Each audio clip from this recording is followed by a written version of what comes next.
Recording. Okay, hey everybody, welcome. I'm glad everybody could make it. This is a unique opportunity that we have. We've been joined today by Roy Boateng, who is a former Santa Rosa United player. He is now currently playing for the New York Red Bulls.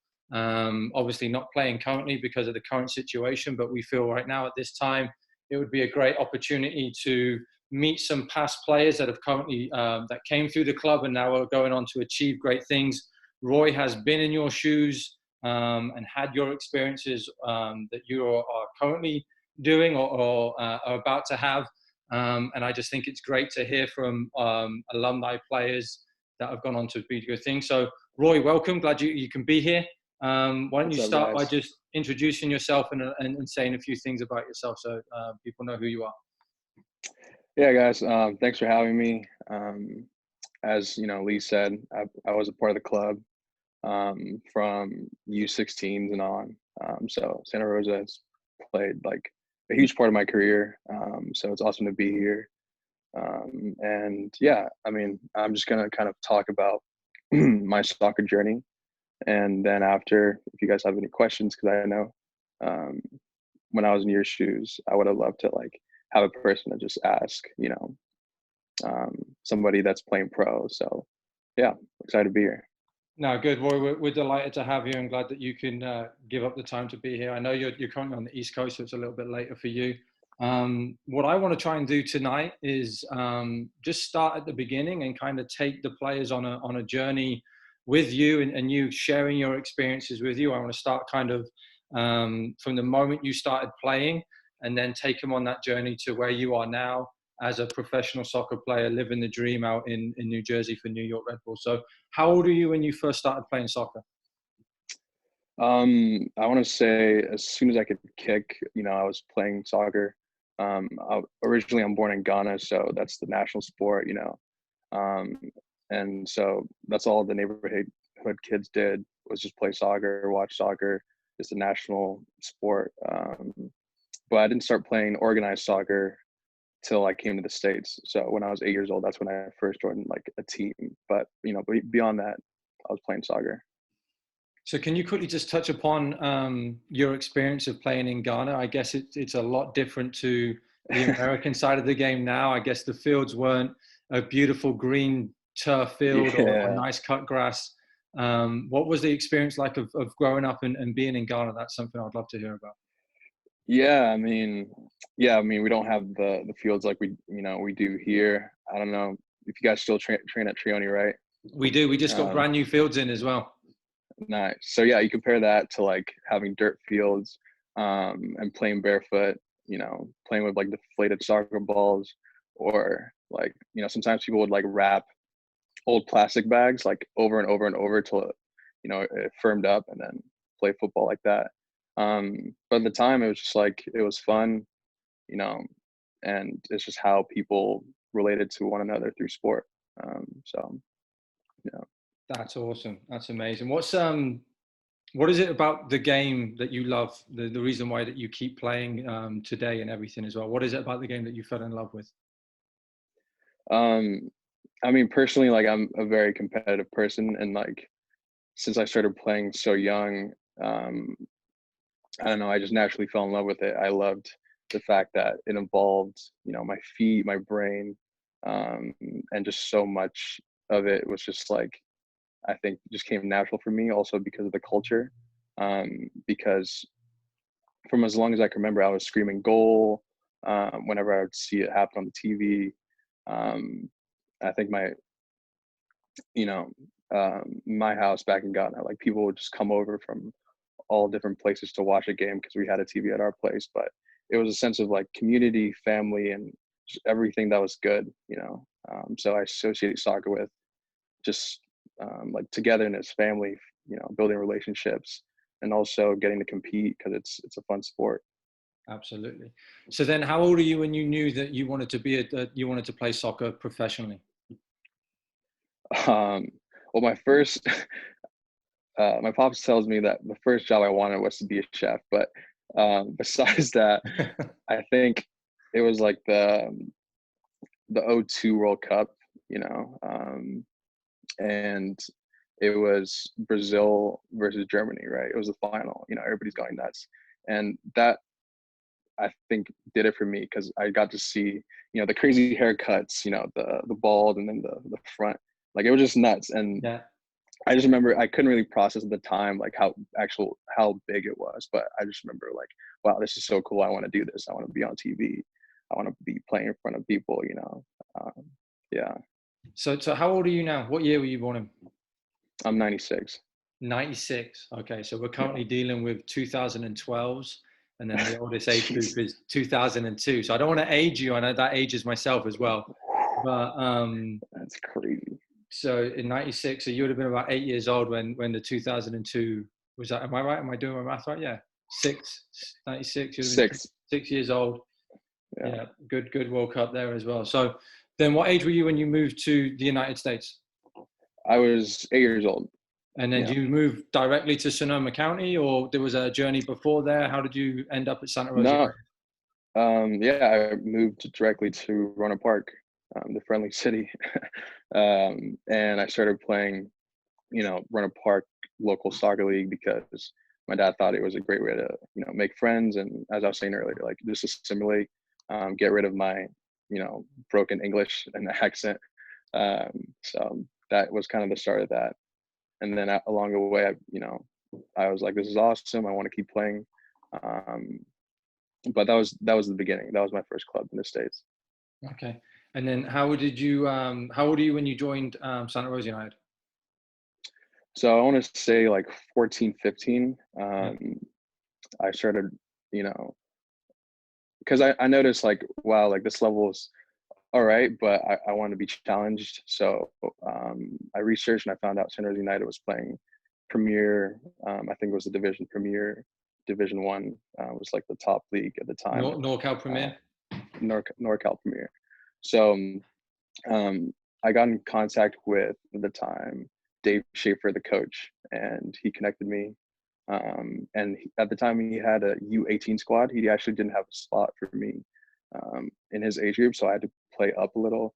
But it was great. I loved Dave. I loved his mentality. He's super competitive too, so we naturally got along. That's quality. And then what were some of your like the best memories or some fun times that you had while you were playing for Santa Rosa United? Um, Oof. I mean, there was a lot, but winning state cup was, a big day. Um, we won Cal Cup during my time there. I think that was a tournament in Sacramento, right? Yep. Yep. Um, and those were great. But I think, if I look back on my time there, like it was little times at practice, getting the goof off a little bit before training started, tournaments, being in the hotel with the guys. Um, those little moments I think meant a lot to me. Yeah. But yeah, getting to lift the trophy too was dope. Nice. That's good. And then I want to kind of move things along now. So you're at Santa Rosa United, Right. and a lot of the players within our club have ambition to go on and play in college. And you were fortunate enough to land at UC Davis. But I just kind of want to talk about the path or the way that kind of came to fruition. So how did UC Davis? How did you end up playing for UC Davis? Was it right in colleges? Was there college showcases? Like, kind of just talk us through that whole process. Yeah, I think mine was kind of a unique experience because I had visited Davis, not even soccer related because my school wanted to, go like a club I was in called Avid wanted to go and see colleges, right? So I visit, I fell in love with the campus, the academics was great. And then I think fast forward to my sophomore year of high school, that's when like I got serious and I was like, I need to start thinking about colleges and whatnot. And I had gotten seen by a scout from Davis, Don at the time, Don Schaefer, um, and he told the head coach Dwayne about me, right? Mm-hmm. So from then on, I would get invites to their camp because they can't like legally, tell you about anything. They just can invite you to camps when you're a sophomore, I think. Mm-hmm. So um, I got invited to a camp, and then it was actually pretty interesting because I was playing striker, I was playing winger at that time because I just wanted to score goals. I've been playing that spot all my life. And at that camp, Dwayne comes up to me and he goes like, "Hey, have you ever thought about playing like defense, center back?" And I was like, "No, no." Like my favorite my favorite players, like, players have been strikers, all my life. So, but I listened to him, because I was like, okay, if this is what it takes to play here, like, why not? Give it a shot. Hmm. And it was a 2-day camp. The rest of the camp, I played center back, and then, it was just like a switch went on where, I thought I was pretty decent at it as like an attacker, but like defender, I just naturally dominated. I ended up being player of the camp. And then from then on, I was like, okay, I guess I have to learn how to play center back. Um, and that built, I think after that camp, it built a strong relationship with Davis specifically, um, and gave me more confidence in terms of like, that was a possibility I was going to go there. But, staying proactive, I had to email a lot of coaches, send video, make highlight video, just to keep my options open too. Like, it takes a lot of grunt work. You get some responses, sometimes they ignore it, but it's still part of the process. But I think throughout everybody who reached out, Davis was the most serious. And it was only an hour and a half away, for me. Okay, And I I mean loved that. that was leading on to my next question. I'm sure a player of your ability had a bunch of colleges kind of looking and wanting you to maybe to be a part of their program. So, what was it apart from the distance? Maybe the distance was a huge factor, but was there anything else about the program, the coaching staff, the area, the environment? What was it Yeah. that sold you? That was like, hey, Davis is the school for me. Yeah. When I went on the visit, that really sold me. The campus was gorgeous. I think undergrad at that time was like 35,000 students, right? Hmm. So I immediately fell in love with the campus. Upon further research, I realized like they're actually really good in academics. They're fifth ranked public school, right, in the country. So, um, I know that soccer isn't forever. So at the end of the day, I wanted to have a degree from a great school. Um, so I think that was like the biggest thing in terms of, it was convenient because it was only an hour and a half away, and I could come back, visit family and friends, but also it was a great school. What was your, we had a couple of questions coming in as well, which is great. So I'm glad everyone's using the chat to ask questions. What did you study at UC Davis? I studied economics. Um, Okay. they called it managerial economics because it was a combination of business, finance, and econ.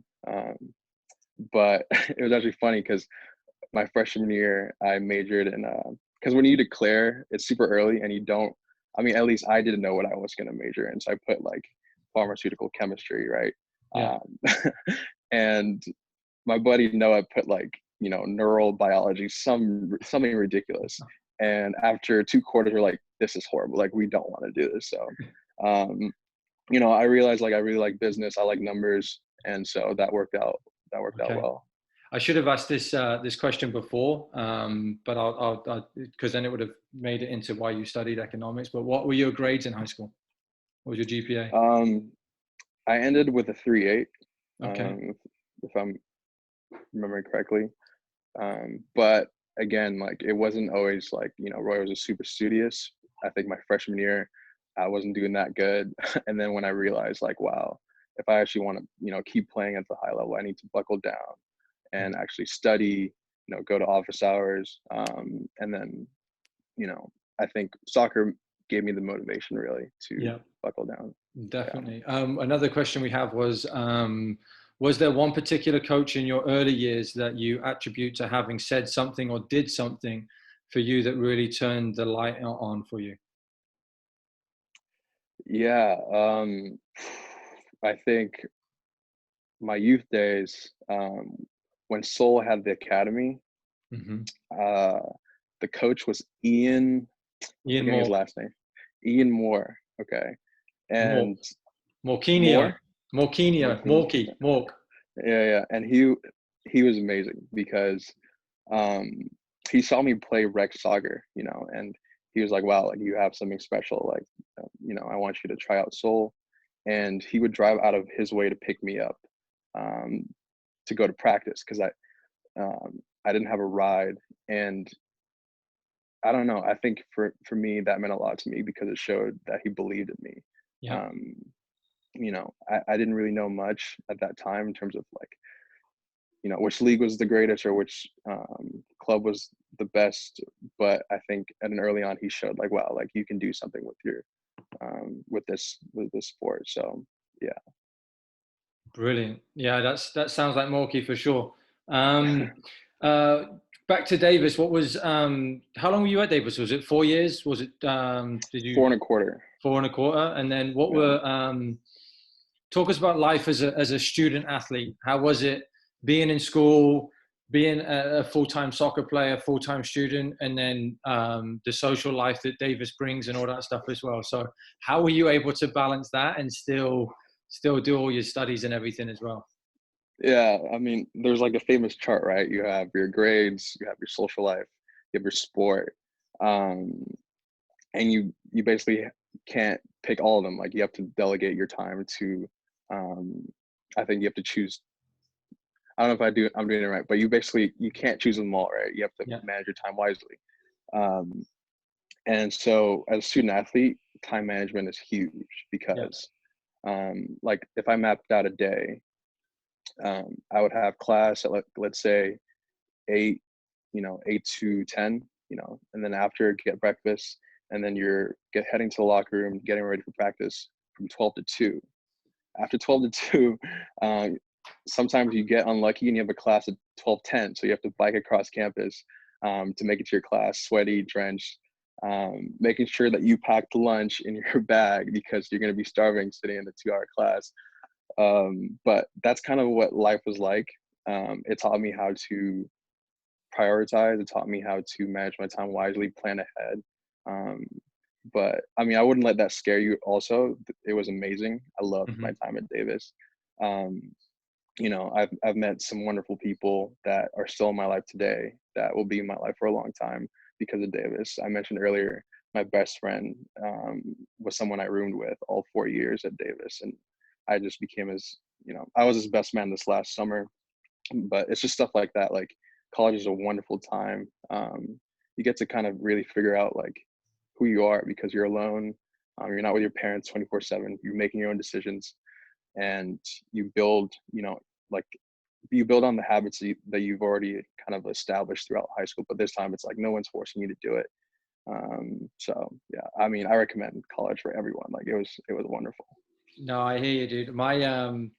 My best mate that I'm still obviously very close with today, I met in college. He was my best mate, best man in my wedding. I was his best man in his wedding. So, no, college is definitely, great for that. And then, to be able to play soccer in college as well is just, you're one of the lucky ones, and you've done well, Bryce. So let's get to New York Red Bulls, because this is something I'm not very familiar with.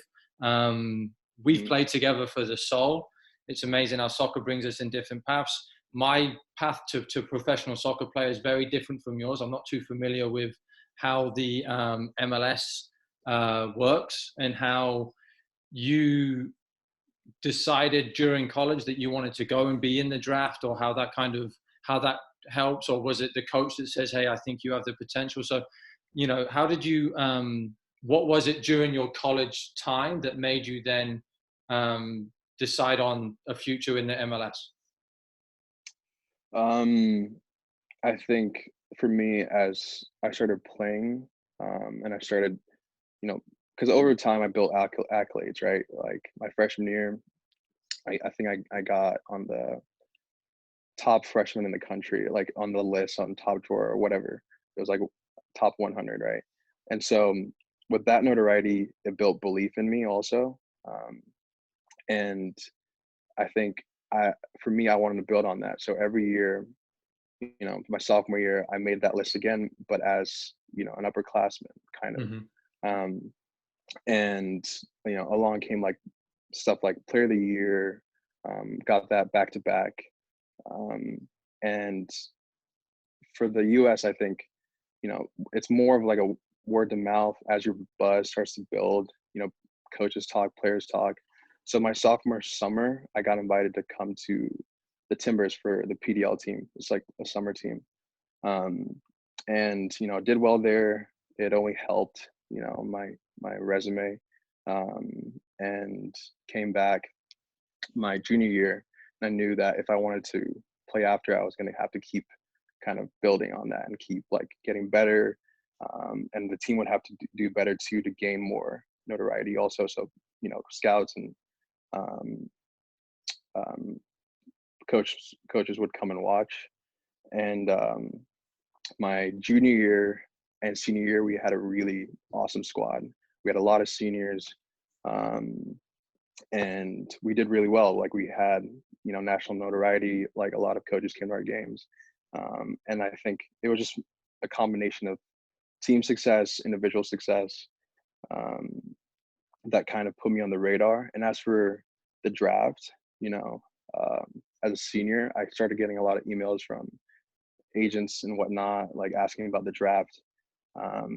But as a player, you don't really, I don't know about other leagues, but you don't really get to say like, oh, I'm declaring for the draft. Like, it doesn't mean anything, because, excuse me, it's invite only, and it's only 60 players, right? Yeah. And so the whole league, like all the coaches vote, right, who the players they think that would best represent the conference, or who they think that if they send them to the draft, they'd actually get picked, right? Yeah. And then they give their recommendation to the MLS. And luckily, I was one of two players that they sent their recommendation to, and they only picked one from our conference, which is me. So with that, put in me like kind of like I have to represent I have to represent the conference, my team, like So and also who were you mentioned conference, who were the teams, who were the other schools in your conference at the time? UCSB, UC Santa Barbara, Cal Poly, Sac State, Irvine, Cal State Fullerton, Riverside, and they added San Jose State my senior year. So in your senior year, in Bakersfield. Out of all of the seniors in those schools, you were the only person that got recommended to enter the draft that year. Yeah, I mean, You and one other.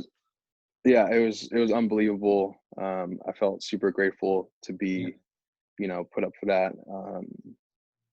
And yeah, I went to the draft with just almost like a chip on my shoulder though, because I felt like they didn't do our conference justice, because I felt like we had a lot of great players, a lot of great competition, but it only gave me that motivation too, because I had a lot of people from our conference, my team, that was just like, you can do this. So it definitely put in a belief to like go represent, So talk to me about the draft day. I just should have done my research. I apologize, but did you go, what was it, first round? Like first round 16. 16? Yeah. Out of 60 players? Yeah. And then that's unbelievable, by the way. Unbelievable. And then Thanks. did you know New York wanted was going to be the club that you ended up, or did you go in with blind faith, knowing that you're going to just be drafted by one of the MLS clubs around at that time? Yeah, I mean, at first it was blind faith, because you have a week, you have a week combine in Florida, right? They fly you out, and you do interviews, you do your whole like biometric testing and whatnot, and then you do what the agility test, the vertical, just basically they're trying to round you out as an athlete. You play scrimmages while coaches watch. It's wild, MLS coaches are watching you play right there. Yeah. And then for me at that time, I was just like, okay, like I don't really have a clue. Like I haven't gotten contacted by a specific team. But after I think the third day, I started getting interviews, right? My agent at the time started, sending me emails like, hey, you're gonna meet with so and so, you're gonna meet with this team, you're gonna meet with this team, and then it became like even more real, Yeah. And here I am in a room sitting there with like, an MLS staff, and they're grilling me about, soccer, home life, and just trying to round me out as a player and person. And it's surreal, it's cool, and at the same time, just like, what's going on. But I think, out of all the interviews, the Red Bulls, they're just aggressive in nature, so they stuck out to me. Hmm. And I walked away from that meeting feeling like I hope it's them, because I really like the coaching staff, and um, they were different, definitely. Okay, that's an unbelievable journey and everything as well. So then it's the signing. So you where was the draft? Where did it take place? So the combine was in Florida, but the draft was in Chicago. So after the so after the combine, you basically fly home, right? And you have to decide, hey, am I going to Chicago? And you don't know if you're going to get picked, right? It's your Wow. it's kind of a toss up. But if you have a good idea that you're going to be picked, then you go. But there are no guarantees on draft day. So I remember I rushed back to Davis and I started kind of half packing, Yeah. and they gave me an extra ticket, and the only one that was available that I could take at the time and who really could enjoy that process just like I would was Noah Wilson. So Brilliant. And yeah, that's quality. so he was like, oh man, like, and I have an auntie that lives in Chicago, so we have a place to stay under short notice. So we went, and on draft day he was right next to me, and like that day was just surreal, man. Like it's a full room of people from the MLS, from front office, back office, of MLS staff, coaches, fan base. They're going nuts in that room. There's cameras everywhere, and I'm just like, what is happening? I'm like trying Yeah. to keep a cool demeanor. I'm smiling like, hey, but Yeah. inside I'm like, oh my gosh, I'm about to throw up. Um, and as they started calling people up, calling names, I'm just like, like, I hope it's New York. I hope it's New York. And New York at the time, I think they had a spot for the 22nd Yeah. pick, right? And it was the 16th pick, so I wasn't expecting to be called because it was Seattle, and I had a great meeting with them, but I wasn't sure if they were really that interested. Hmm. And all of a sudden, I hear, oh, like allocation money moved, like New York requests to move up spots and trade up money with Seattle. And then I think I blacked out because they called my name. Noah's like punching me like, dude, it's you, it's you, it's you. And I get up and I walk to so the stage is on my left. I walk to my right. I'm like running into stuff. I'm just like, what is happening? But it was a great moment. I gathered myself. I got up there, and I'm not big on public speaking, but I Yeah. managed to muster up 1 minute of just like, um, hopefully understandable Yeah. speech. But it was surreal, man. It was like a culmination of, a lot of, a lot of hard work, a lot of sacrifice, a lot of great coaches, teammates. And I wanted to make sure to thank all of them. Um, but yeah, it was a surreal day. That's unbelievable. What an experience. And how old are you at the time? Um, 20. I was just about to turn 23. Wow. So I had my birthday like the next week. So we've had this kid that's gone from living in Ghana to then growing up mostly in Sonoma County, and then moving to Davis for a couple of years, and now he just got drafted by New York, and he's about to go and live in New Jersey. So how was the transition from that to get to New Jersey, and then like talk us through being at New York, and then like realization of wow, I'm here. Yeah. So after I got picked, I meet the coaches, I meet the sporting director, and after like general formalities are over, they're like, "Oh, we want you to fly out like in a couple of days because we qualified for the Champions League and we're one of the few MLS teams that are, going to start preseason early." And I was like, "Well, okay."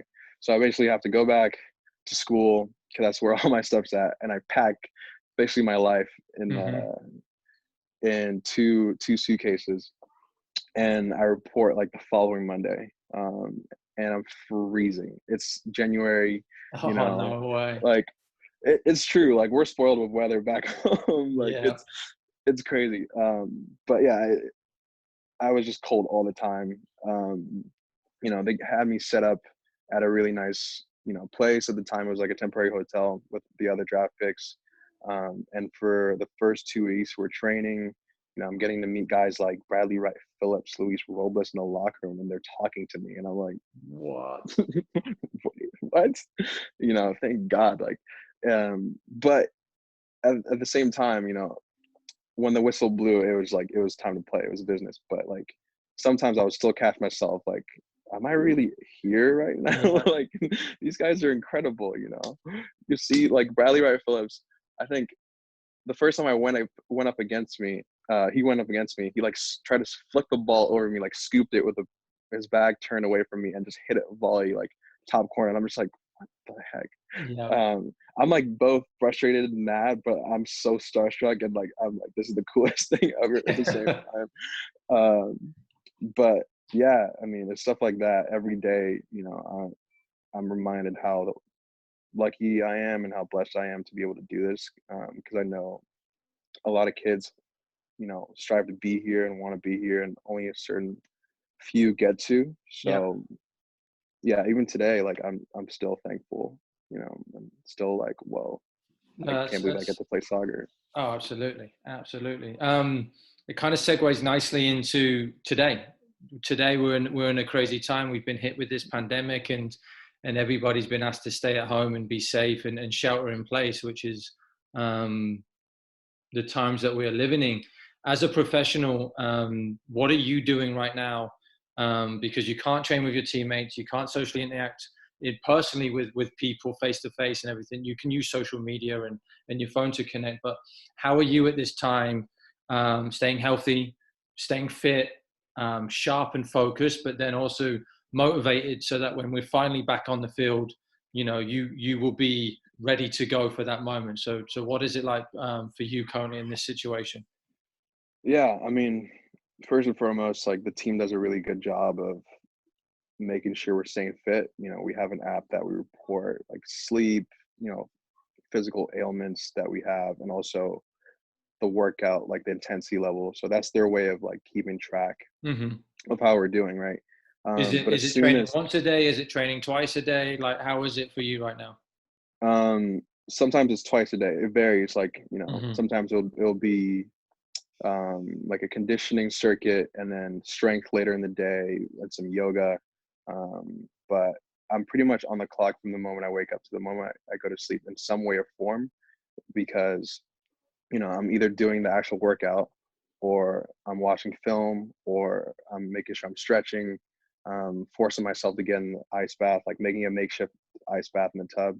Hmm. Um, just kind of taking care of myself, and yeah, I mean, we have kind of time to just, I don't know, step away in a way from the game, but you never want to be not locked in.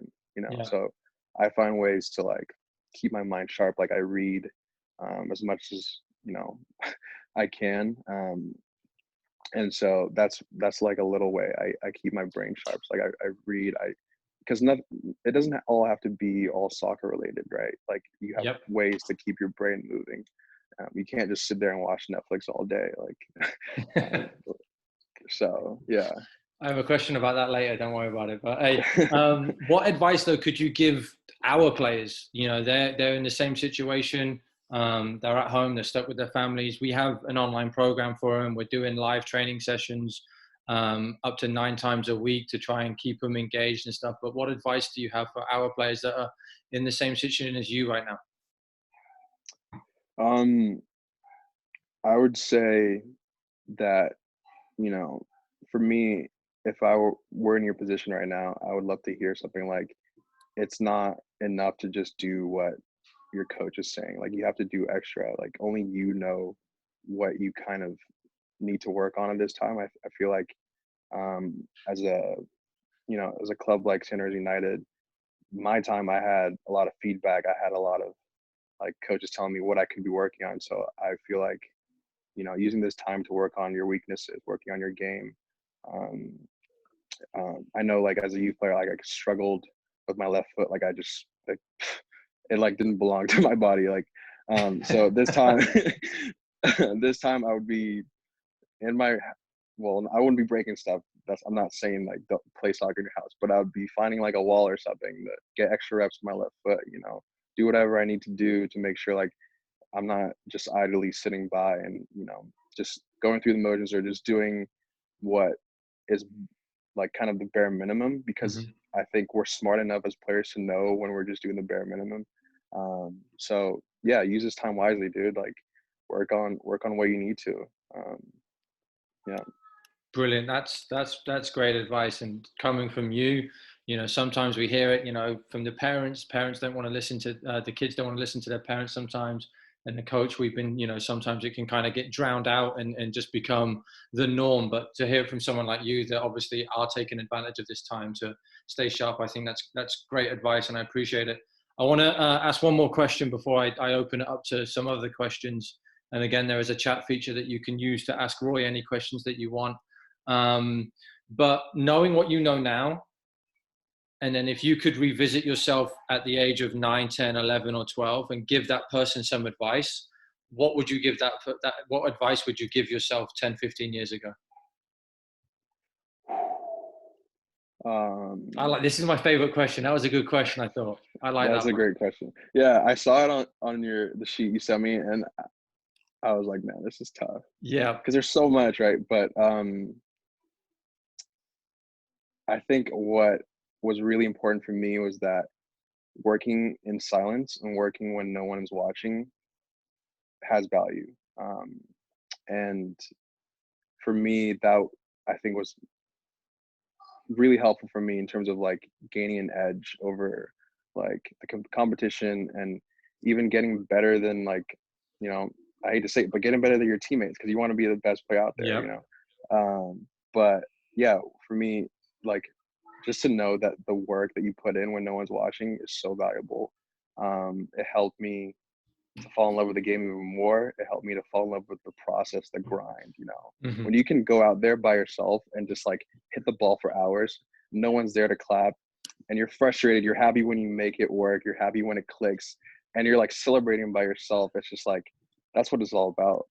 And that translates too when you need to show it when people are watching, when you need to show it when your teammates are counting on you. It's like the culmination of all that, time you spent by yourself, just working and working. Like it's Brilliant. irreplaceable. Yeah, 100%. That's awesome, dude. There's a lot of chat questions as well, so we'll rattle through these, and then I'll let you get to sleep so that you don't get in trouble with New York Red Bulls because you're up too late, because you are 3 hours ahead. But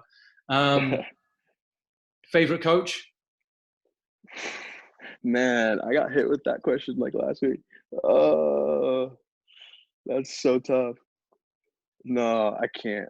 I can't narrow it down to one coach. I've had a lot of good Coaches? coaches. Yeah, I would have to shout out Dave Schaefer. I would have to shout out Ian, as I mentioned earlier. Yeah, Dwayne Schaefer, um, Jason O'Tailing. Just some great coaches and all around like great people. yeah, People I could relate to even outside of soccer. And yeah, they changed the game for me for sure in a brilliant. lot of ways. How many hours did you spend in the gym rather than the field? The gym. I honestly did not spend that much time in the gym just because, like, I mean, thank you to my genetics, thank you, however this works, but like, fortunately, Yeah. I was like one of the bigger kids growing up, so I guess I like remember, twice dude. a I remember week. you stepping on the field at Seoul, and I'm like, "Who is?" I'm like, "Their shoulders back, chest out." He was Who a is man this Oh, child. He was a man man child. child?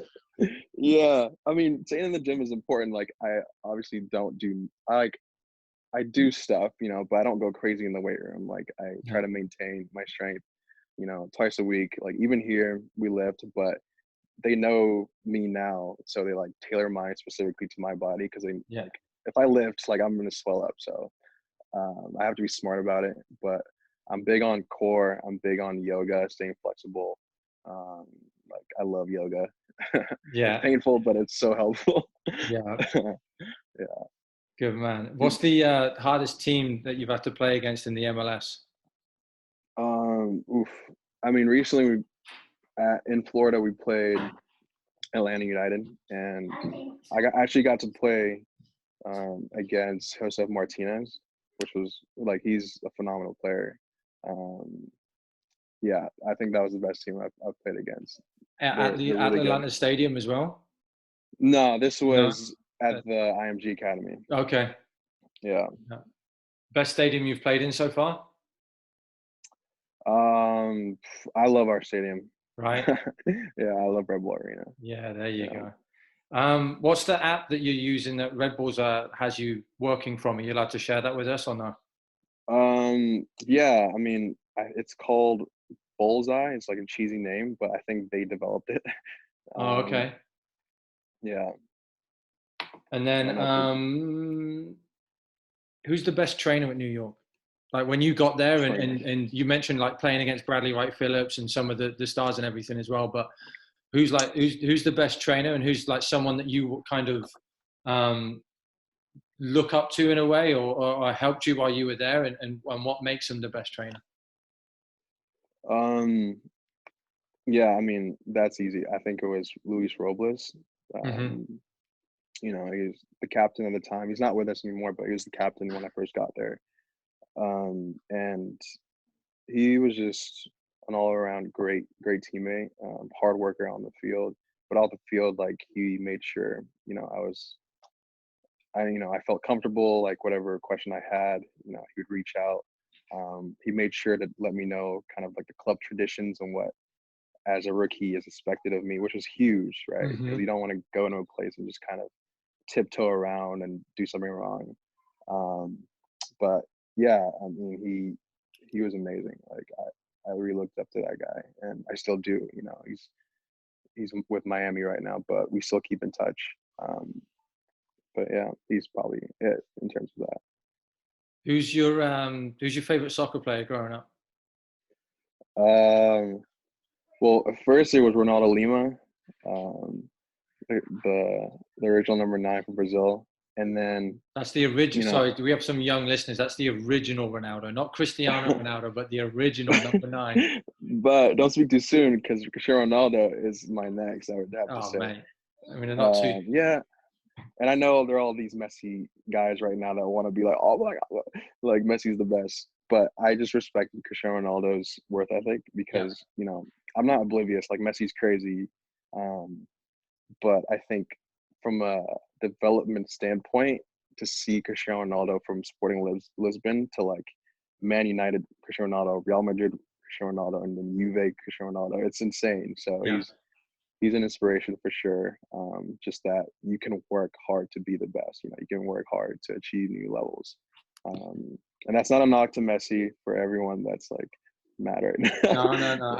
For Yeah. me, I just feel grateful that we live in a time where we get Messi and Ronaldo at the same time. Like Yeah. before, there was certain idols, and they, Pele, and then there was Maradona, and it's like what is just No. one? I mean, for us, we get two, maybe more. We can go Yeah. on and on and on. You're central defender now. You converted Yeah. into a defender. You joined the defenders club. What advice do you have for any defenders that are listening tonight? Um, my coaches always say be vocal. Defenders, you want to be, one of the like if yes, the keeper should be loud, but you want to be kind of the voice. As a center back, you definitely want to be the voice. Yeah. You see the field, you kind of control the movement of like the shape. You tell guys where to go, where to look, and it's a role that's automatically you're a leader on your team. Yeah. So you need to be confident, and yeah, I think that's the big thing is like just being vocal and being confident in yourself and your Having a abilities. presence on the field. Yeah, having a presence definitely. Being physical, obviously, and Yeah. I mean, I'm not saying get cards, but knocking guys around a little bit. Yeah. Um, and yeah, just making your presence feel known. Like guys like Sergio Ramos, I love. He's a So little I want to crazy. get out of you with one more question. You mentioned goal setting at your time at Davis, and I think it's a big part of where you're at today. It sounded as if you went in freshman year, you set a goal, you made accolades, and then from there you wanted to do it again and again, and you've continued to set yourself goals. So now you're at New York. What's the next goal? What's the next big thing on your plate that you want to try and achieve for you as a Yeah. professional soccer player? Yeah, I mean, for me right now, it's like being a freshman all over again, right? Yeah. We have we have our starting team, the first team, and then we have like our second team, RB2. And right now, just being consistent presence on RB2 and working my way up into the first team and working my way up into the lineup. But I think, it's just going to take, obviously coming back from coronavirus, it's going to take a consistency at a high level. But this is kind of a time where it's like no one cares what you did before. You have to kind of prove yourself again every day. And so I have the same mindset, but different goals with that. So, yeah. Mate, Roy, I really appreciate you coming on. That was unreal. I was kind of going into this thinking, damn, I hope I have enough material to last 30 minutes. And we've actually been on the call for 50. And wow. yeah, Jeez. it's been an unbelievable journey that you've taken us on. Like I said, we connected playing for the Soul, and I knew you a little bit. I know that I followed your career closely, and there's no surprise to me having known you. You are where you are today. But for you to give up your time and kind of speak to us and speak to our club just speaks to the person that you are, very humble, grounded, and hardworking, and I really appreciate it. So on behalf of Santa Rosa United and everybody listening, I wish you the best of luck once we get back out of this coronavirus. Keep us posted, and then if you travel into the area, let us know, and I'd love to come and watch you guys play against the Earthquakes and take it to them. And if I'm ever in New York, then you better hook me up with some tickets. All right, right on. Thanks, guys. All right, Thanks appreciate it, guys. Me. Thanks for being here. Cheers, Roy. Bye. Thanks, Roy. Hey, thanks so much, Roy. Good luck with everything. Awesome job tonight. Thank you, guys. Thanks for being on.